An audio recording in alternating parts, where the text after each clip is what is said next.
Welcome into Cougar Tracks here on the KSL Sports YouTube and KSL NewsRadio. I am your BYU insider, Mitch Harper. It's a game day eve as BYU gets ready to take on the rival, the Utah Utes, on Saturday in Provo. And let's dive into the matchup in our top story of the day here on Cougar Tracks. The top story of the day. The biggest story in the world of BYU sports right here on Cougar Tracks.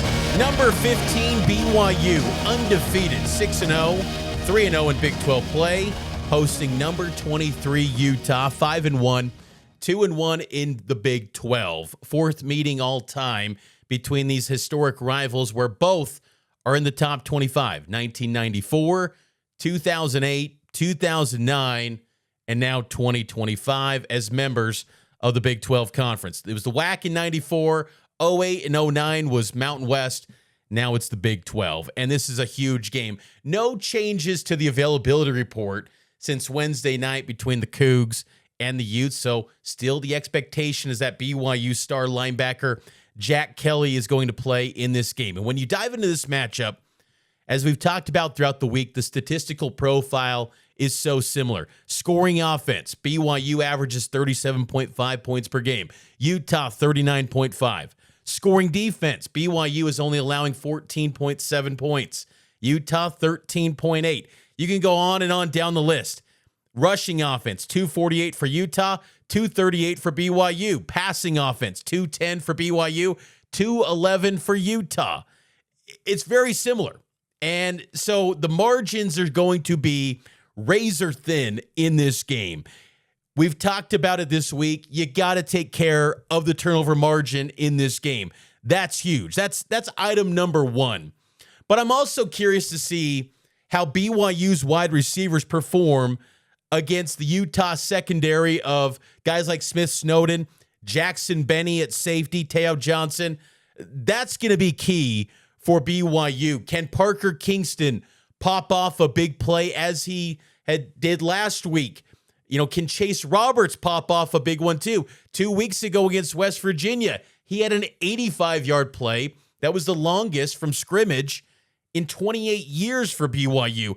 Can you get some big plays through the air to make life a little bit easier for Bear Bachmeier?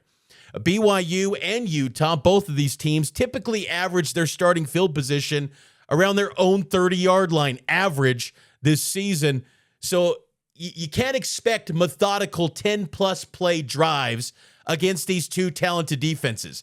So which offense can get those chunk yardage plays is going to be huge in this game. I think also gap integrity in this game is going to be vital. When we talk about explosive plays for the offense, Utah's ground attack was really explosive last week. 11 runs of 10 yards or more a week ago against a really good rush defense in Arizona State, and quarterback Devin Dampier led the way. He had a 24-yard run, a 22-yard run. He's really good, and you've got to be assignment sound, gap integrity for BYU's defensive line and linebackers will be critical. Dampier this season has 33 runs to the edge, and on those runs, he's averaged about 5.4 yards per carry. So that's where you look to Jack Kelly, that D gap. Taking care of gap integrity will be critical for BYU to not let Utah's ground attack take off and have the success they experienced a week ago. And a lot of that is going to be, of course, tied to the battle in the trenches. And both teams have defensive linemen that are chomping at the bit to compete in this game. For BYU, of course, it's Keanu Tanavasa, and he's going up against a Utah offensive line that knows everything about him, and he knows everything about Utah's offensive line. It's definitely a chess match between these two. Yeah, I love that term, chess match. When I think of those guys, it's been a blessing to go against them for the past 3 years. It was a different offensive scheme. Now them having a new coordinator. Similarly, I play a little bit of a different technique here at the University of Utah. So I think it'll just be who can stick to their fundamentals and ultimately who can play with that passion, but keep that engagement and focus that is critical to high performance. That's going to be critical in this game. And On the Utah side, John Henry Daly, a former BYU Cougar, now the leading sack artist for the Utes. 8 sacks this season, John Henry Daly. He's a stud. I knew he'd be good when he picked BYU over Stanford out of high school. Just didn't work out at BYU, but clearly this game means a lot for JHD. I mean, of course, there's a lot of emotions going into this week, and I think everybody on this team feels it, and we know how much this rivalry means to not only our team, but to our fan base as well, so we want to go out there and take it to them. You know what's interesting, though, is that BYU's defense is called by Jay Hill, the associate head coach for the Cougars, and he has this gift about him where when he senses something, he kind of gets like a big smile, a big grin. He quietly knew last year BYU was going to take Colorado to task in the Alamo Bowl. They knew. You know, there's been games where Jay Hill just quietly goes about his deal, and he knows, yeah, maybe the outside people, you don't know, but you're about to find out. Well, I asked Jay Hill about his thoughts on Utah's offensive line, and this was Jay's response. Best offensive line in the country is what they tell me. So it's a great challenge for us. I think they are very talented. They're obviously leaning on those guys to keep the offense productive. I like the matchup. I like where our defensive line is at and how we're getting better and better. So that will be a huge component in this game, is just how the defense and offensive lines match up on both sides of this. Best offensive line, they tell me, in the country. Does Jay know something that we don't know? Hey, you know what helps is having Jack Kelly, of course, and Isaiah Glasker, as you heard yesterday on the podcast. Isaiah's feeling good. He said he's just kind of banged up. You know, he's got a little bit of an arm brace that's new since the recent getting banged up, but they're going to be good to go. That's the expectation for this game, to have those star linebackers, because I think that just opens up everything else for this BYU defense. And you like where BYU secondary is at, too, with Evan Johnson, with Therian Alexander III, and also Maury Bamba, who had his best game as a BYU Cougar last week against Arizona. I would say the Alamo Bowl and last week are Maury's best performances. And the safeties, even though Raider DeMooney remains doubtful, I like where Falatau Satawala sits. He's a playmaker. And then Tanner Wall, of course, too. And Satawala, you know, he's going to have a little bit of a extra chip on the shoulder, too.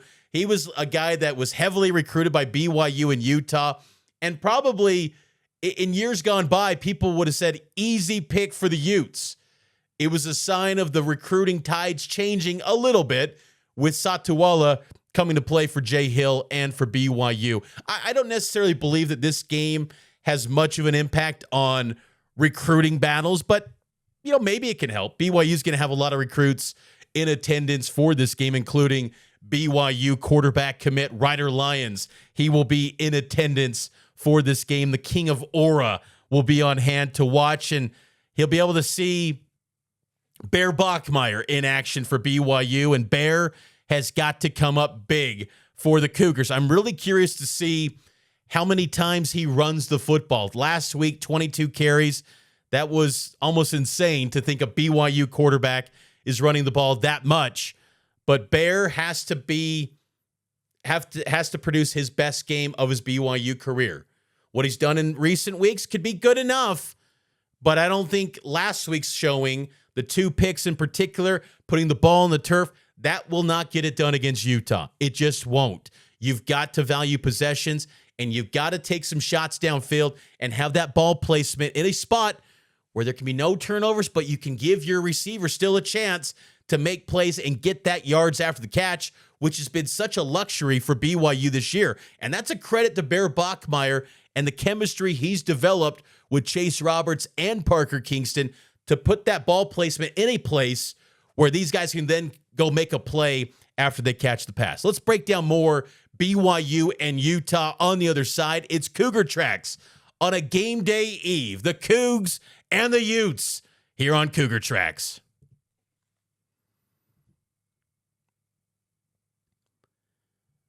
Welcome back into Cougar Tracks here on the KSL Sports YouTube page every day at high noon on KSL Sports YouTube and KSL News Radio. Going to you live. You can watch and listen to the show. KSL News Radio, 6:30 p.m., KSL Sports YouTube at noon. Subscribe and like this video. And also subscribe to the podcast feed wherever you get your audio podcasts. So, Big Noon Kickoff is arriving in Provo after this show today. I'm going to go down to Provo, check in on some media availability for this broadcast. Fox does a little bit of a media gathering to interview some of the personnel that are on the show. Last year, we got Brady Quinn, Rob Stone, Mark Ingram, Urban Meyer, conveniently. Well, I would say conveniently. There was some weather storms, I think, out on the East Coast, but there was a weather delay for Urban last year. I'd love to hear from Urban and get his thoughts on BYU, because a couple of weeks ago, he was giving a story about how the BYU fans were talking to him when he coached against BYU in Provo in 2003.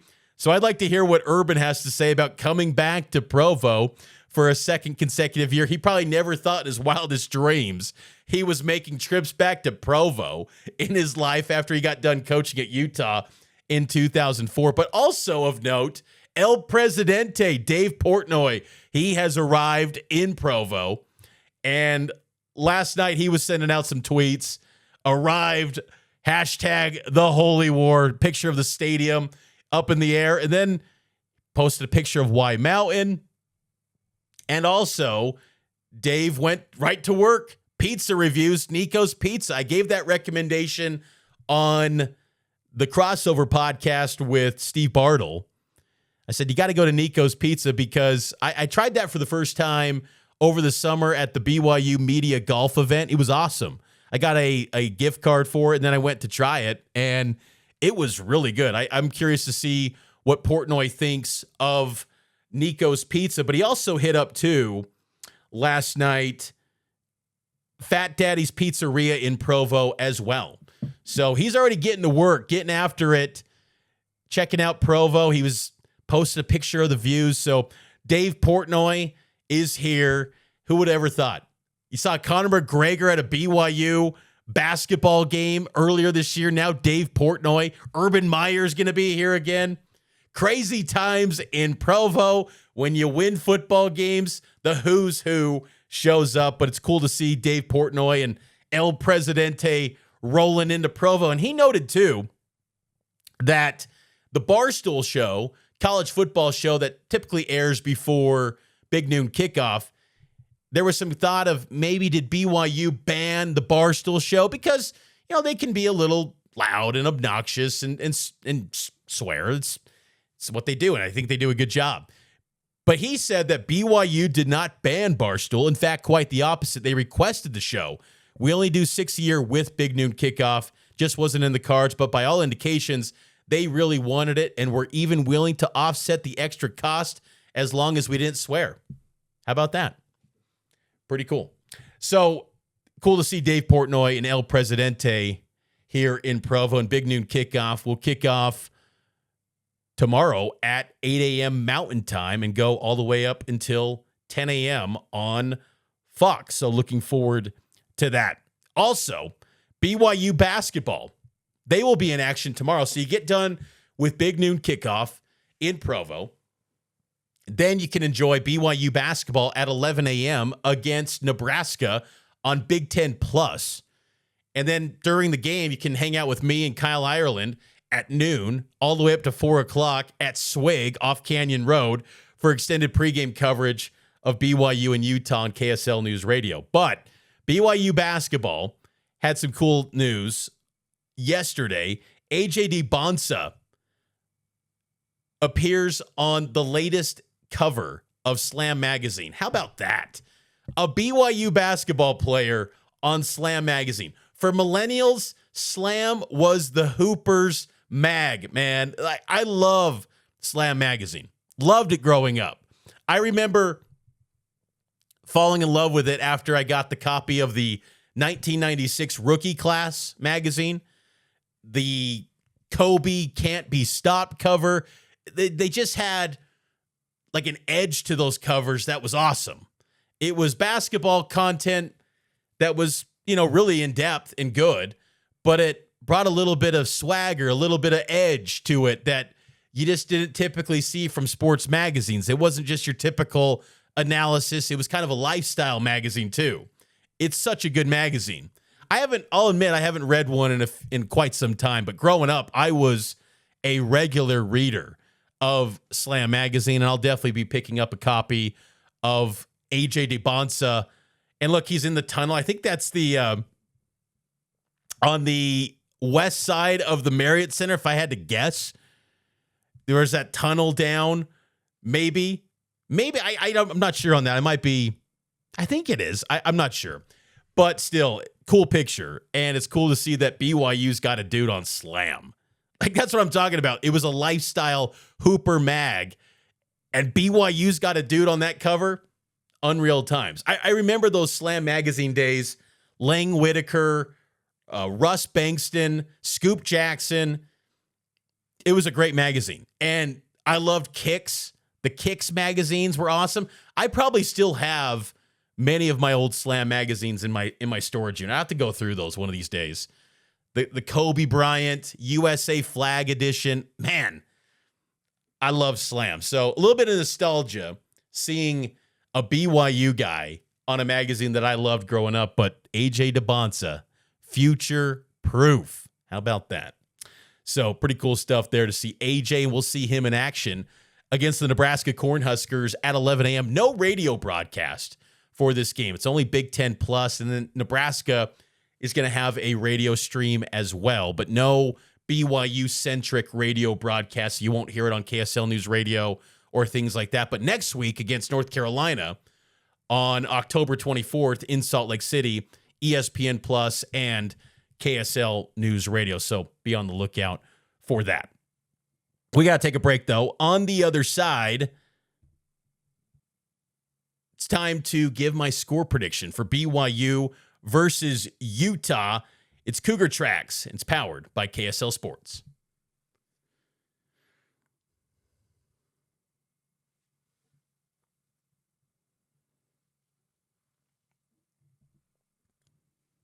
Welcome back into Cougar Tracks here on KSL News Radio and the KSL Sports YouTube page. Mitch Harper with you, and it's Friday, day before a game, so you know what time that means. It is here on Cougar Tracks. It's time to give my score prediction. Score prediction.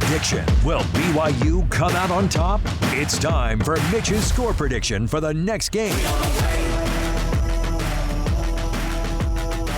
Score prediction time here on Cougar Tracks. It's a tough one, man. BYU and Utah is not an easy game to pick. But one thing that you can rely on in this game, it's not going to typically be high scoring. Utah, they've had some games where they put some big offensive numbers up in this rivalry since Kyle Whittingham became the head coach. Since 2000, Utah has scored over 30 points 8 times in the rivalry. BYU since 2000, only 3 times, and they haven't done it since 2006. So the common thread in all of this is defenses always show up in this game. It's been almost 20 years since BYU scored more than 30 points against the Utes. That's crazy. 20 years, excuse me. So it's been a long time since BYU scored at a high level. I'm expecting a defensive game. I think that BYU and Utah will play a little bit of field position back and forth. I think both teams will take care of the football, and you're going to see a lot of punts early on. I think you're going to see some sort of crazy mishap of some kind, some sort of maybe missed field goal, something crazy in this game, and it's like 9-6 or whatever at halftime. Just a weird score at half. To end it, though, I'm saying BYU comes out on top. BYU 17, Utah 16. And that would be quite the effort from BYU's defense to hold Utah's offense in check, because Jason Beck and this Utah offense, they're good. They are really good. They're explosive, and they are efficient in the red zone. Utah this season in the red zone, 25 touchdowns on 29 attempts. They've had 3 field goals as well, so 28 of 29. BYU, by comparison, 29 red zone attempts, only 26 conversions. But keep in mind, 17 touchdowns, 9 field goals. BYU has not scored anywhere near the amount of touchdowns like Utah has when they get into the red zone. In this game, when you do get your red zone chances, if you're BYU, you have to get touchdowns. You have to. I'm expecting some field goals, but if you want to pull away and have a chance to maybe have a victory formation and not need some late game heroics and allow the emotions to get off the charts high, score some touchdowns in the red zone. But I'm saying those emotions are going to be high. And I think that BYU comes out on top 17-16 and gets their third consecutive victory in the rivalry, which would be the first time since 1992, 89 to 1992. That's the last time BYU had a stretch of 3 consecutive wins over Utah. At some point, BYU's due for a 3-game win streak. It's been 33 years. And if you get this one, potentially with Witt maybe being in the twilight of his career, gosh, that would be massive for BYU, and to do it in front of the home crowd. And also, too, if you get this one, you're at 7-0, more than halfway through your season. The schedule is still tough, but Iowa State's slipping up a little bit. Iowa State's on a bye this week. You could start dreaming big. One thing I will say, too, if you do get the win, BYU, hey, Cougar fans, celebrate the win, storm the field, do all of that, get the Big 12 fine, just don't throw tortillas. Text saying, please do not throw tortillas, $100,000. Storm the field and just go to bed at a reasonable hour. And I say that because remember last year, BYU and Utah, Cougar fans celebrated the team's arrival back to the student-athlete building on the team bus. Crowd surfed with Will Ferrin. And the team really didn't go to bed until about 6 a.m. And I think that had to carry over to the following week against Kansas. Next week is going to be so difficult against Iowa State. We'll cross that bridge when it happens. But if you do win, BYU, go to bed at a reasonable hour because you still got a season ahead. You don't want to let this one game, if you do get the win, just become your peak, your greatest moment of the season. There's still more challenges ahead. And that is the challenging thing about BYU and Utah, because this is such an emotional game. It is such a difficult game that the emotions just are so high in this one. And it's almost like 3 games packed into one. And I'm expecting a game that's going to have a lot of crazy twists and turns. But I think these are 2 pretty sound football teams. And I think they'll play pretty clean. That's what I hope to see. I don't want to see a lot of penalties. I want this to be a clean football game where last team with the ball has a chance to win it. And I think that's what it's going to be. And I think that team's going to be BYU. And I think Will Ferrin comes up clutch again. I think Ferrin's going to be the player of the game, and his legendary status at BYU grows to even greater heights if he can get another game winner against the Utes. So again, my final score prediction is BYU 17, Utah 16. Some other players that I'm watching in this game, Carson Ryan, I think he needs a big game for BYU. He's got to be that safety blanket for Bear Bachmeier when you're turning to the air. I also think that, Bruce Mitchell, take care of those snaps. Those have got to be in a great place. Do not have any high snaps. PAT snaps got to be dialed in. Everything's got to be locked in. Garrison Grimes, everything. The snaps, all of that stuff has got to be laser focused, dialed in. And I think they will. BYU's a sound football team. BYU, what's interesting about BYU too, is regardless of the circumstances, they find ways to win. They are this team that they find a way to get it done. That's what they do. That is BYU football these days. So there's no reason to think that if faced with adversity, they can't get it done again. And it's going to be a huge opportunity and huge stage for quarterback Bear Bachmeier and this entire BYU team. And I think if they win this one, I think they catapult into the top 10. I think there'll be a little bit of a knee-jerk reaction like, oh, maybe we should take notice of this BYU team. But they got to go get it done. BYU versus Utah kicks off on Saturday night, 6 p.m. And extended radio pregame coverage begins at noon at Swig on Canyon Road. So just a little bit south of Lavelle Edwards Stadium. Come swing by, stop, hang out with me and Kyle Ireland. We will have you covered for the Cougs and the Utes. And it'll all be right here on KSL News Radio and KSLSports.com. Have a great weekend, everybody.